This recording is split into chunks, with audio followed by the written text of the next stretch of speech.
السلام علیکم ورحمۃ اللہ تعالی وبرکاتہ۔ ناظرین، یقین ہے کہ آپ لوگ خیریت سے ہوں گے۔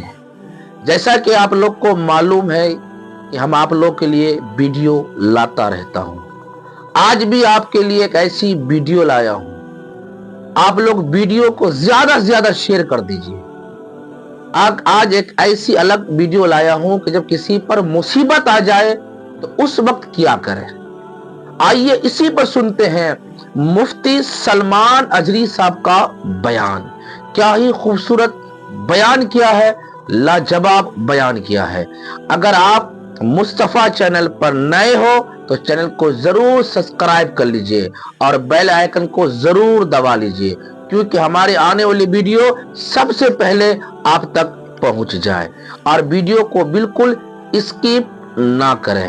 آئیے اسی پر سنتے ہیں مفتی سلمان اجری صاحب کا بیان۔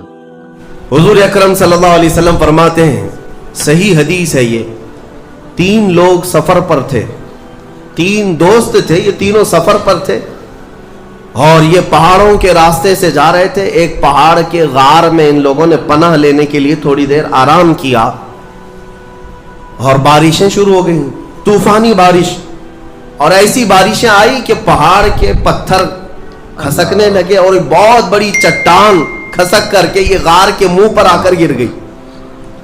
غار بند اور یہ اندر 3 بیٹھے ہوئے ہیں۔ ہاتھ کے ہلانے سے تو پتھر جانے والا نہیں، ایک بڑی چٹان گر کر کے بند ہو چکی، ان کی قبر وہیں بننے والی۔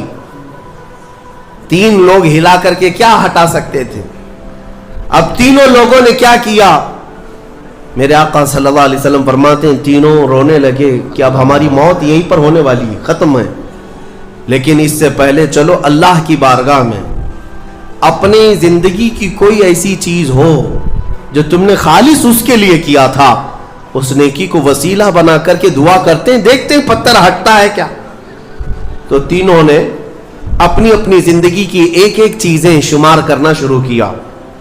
توجہ چاہتا ہوں، پہلے ایک بندہ سجدے میں گرتا ہے اور عرض کرتا ہے، مولا تو جانتا ہے میری ایک بوڑھی ماں تھی، ماں کی خدمت بہت کیا کرتا تھا، ماں کی بہت تعظیم کرتا تھا۔ ایک دن رات کو جب میں گھر پہنچا تو میرے پاس صرف ایک روٹی تھی اور تھوڑا سا دودھ تھا۔ میرے گھر کے کئی بچے تھے، بچے بھی بھوکے تھے، لیکن میری ماں بوڑھی تھی، تو میں جب بھی گھر رات کو پہنچتا پہلے اپنی ماں کو کھلاتا، اس کے بعد اپنے بچوں کو کھانا دیتا۔ اس دن ایسا ہوا کہ میرے پاس صرف ایک روٹی اور تھوڑا سا دودھ تھا، ماں بھی بھوکی تھی اور بچے بھی۔ بچے آ کر لپٹ گئے، کہنے لگے کہ ہمارے لیے کھانا، بھوک کی شدت ہے۔ میں نے بچوں کو تھوڑی دیر کے لیے بٹھایا گھر کے باہر اور اس روٹی کو چور کر دودھ میں اپنی بوڑھی ماں کو کھلایا۔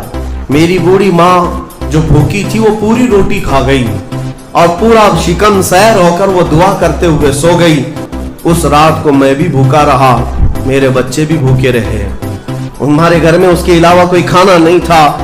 اے رب ذوالجلال، میں نے اپنی ماں کے ساتھ یہ جو حسن سلوک کیا خالص تجھے راضی کرنے کے لیے، خالص تجھے راضی کرنے کے لیے۔ مولا اگر یہ میری نیکی تجھے پسند ہے تو یہ چٹان کو ہٹا دے۔ وہ دعا کر رہا تھا، چٹان تھوڑی کھسک گئی، اپنے آپ کھسک گئی، لیکن اتنی نہیں کہ وہ نکل سکیں۔ دوسرا جو ساتھی تھا وہ سجدے میں گرا اور وہ دعا کرنے لگا۔ یہ پوری حدیث پاک موجود ہے جس کو میرے آقا نے بیان کیا۔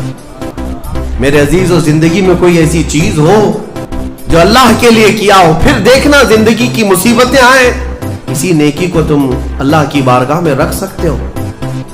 دوسرا سجدے میں گرتا اور کہتا ہے، مولا تو بہتر جانتا ہے میں اپنی چچیری بہن کا عاشق ہو گیا تھا۔ اس کی چچیری بہن تھی، چاچا کی بیٹی، عاشق ہو گیا اور ہم دونوں میں معاشقہ چلنے لگا، ایک دوسرے سے محبت کرنے لگے۔